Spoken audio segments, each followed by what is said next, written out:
नमस्कार, जोहार झारखंड। आज बात करेंगे कि बेरमो विधानसभा क्षेत्र में असली टाइगर कौन। तीनों उम्मीदवार दमदार, अपने अपने जगह पे तीनों के लिए अपने मुद्दे और तीनों के पास अपना अपना समीकरण। सबसे पहला उम्मीदवार है अनूप सिंह। स्वर्गीय राजेंद्र प्रसाद सिंह के पुत्र हैं और उनकी विरासत को आगे बढ़ा रहे हैं। दूसरे तरफ है टाइगर जयराम महतो, स्थानीयता को लेकर आंदोलनकारी नेता टाइगर जयराम महतो अपने पार्टी जेल कैंप के सिंबल पर यहाँ पर उम्मीदवार हैं। वहीं तीसरी तरफ है एनडीए गठबंधन की तरफ से भारतीय जनता पार्टी के उम्मीदवार रविंद्र कुमार पांडे।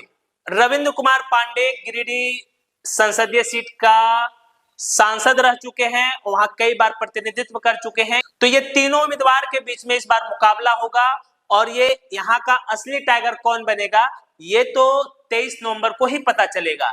लेकिन सबसे पहले इन तीनों उम्मीदवार को सुनिए। उसका गुंडागिरी अगर चलता है और बड़ा बाबू वीडियो सीओ अगर डीएसपी उनकी दलाली करता है तो करने दीजिए।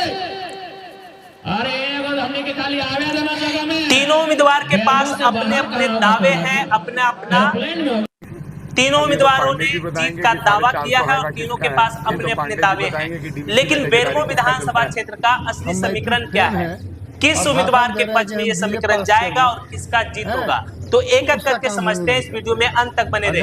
देखिए, अनूप कुमार सिंह महागठबंधन के उम्मीदवार है। इस क्षेत्र में जो बाहरी मतदाता है, बाहरी मतदाता का मतलब हुआ जो अनेक प्रदेशों से आकर यहाँ काम काज के लिए आए थे, कंपनी एरिया है तो इन क्षेत्रों में आकर बसे और यही के होकर रह गए। ऐसा तकनीकी रूप से उनको बाहरी कहना गलत होगा, लेकिन वो यहाँ के प्रॉपर नहीं है, वो आकर बसे हैं, इसलिए इनको बाहरी मतदाता कहा जाता है, जो कि बिहार, यूपी, बंगाल, उड़ीसा से आकर बसे हैं। दूसरी ओर है यहाँ के स्थानीय मतदाता, जिनको कंपनी के लिए विस्थापित किया गया, जिनके जमीनें ली गई है और कंपनी के द्वारा उनको विस्थापन देखना पड़ा, तो वैसे लोगों की भी संख्या है।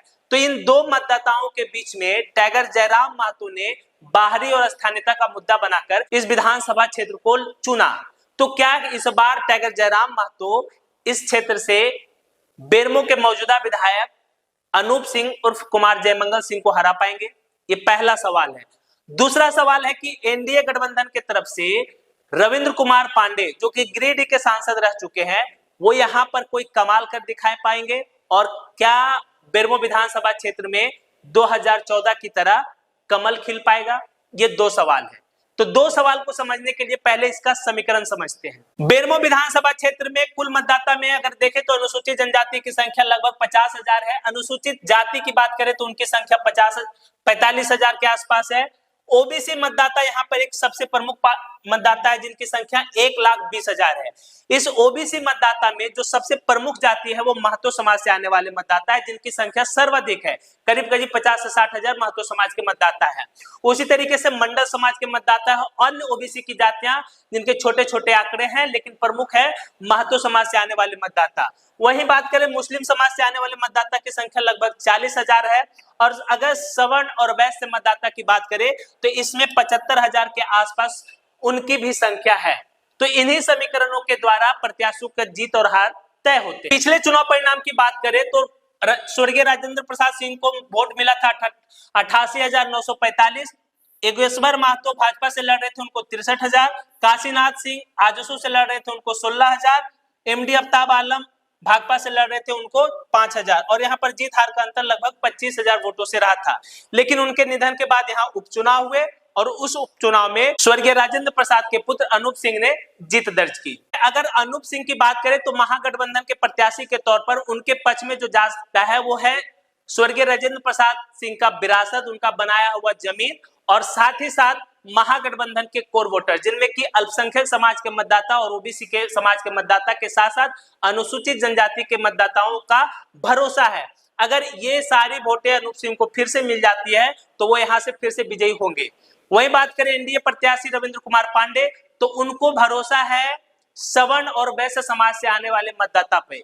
अगर सवर्ण और वैश्य मतदाता एक मुश्त होकर रविंद्र कुमार पांडे के पक्ष में मतदान करते हैं और आजसू गठबंधन में है, उसके सहारे कुछ वोट, उनका जो कोर वोटर्स है वो उनको मिल जाता है, तो ऐसे में वो कमल खिला सकते हैं।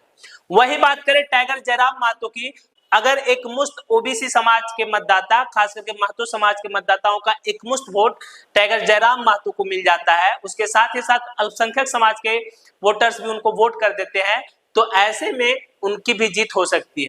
बाकी आपको क्या लगता है, टाइगर जयराम महतो बनेंगे बेरमो का अगला टाइगर, या फिर अनूप सिंह बने रहेंगे बेरमो का टाइगर, या फिर रविंद्र कुमार पांडे कमल खिलाकर बेरमो का नया टाइगर बनेंगे? अपनी प्रतिक्रिया कमेंट बॉक्स में जरूर दें।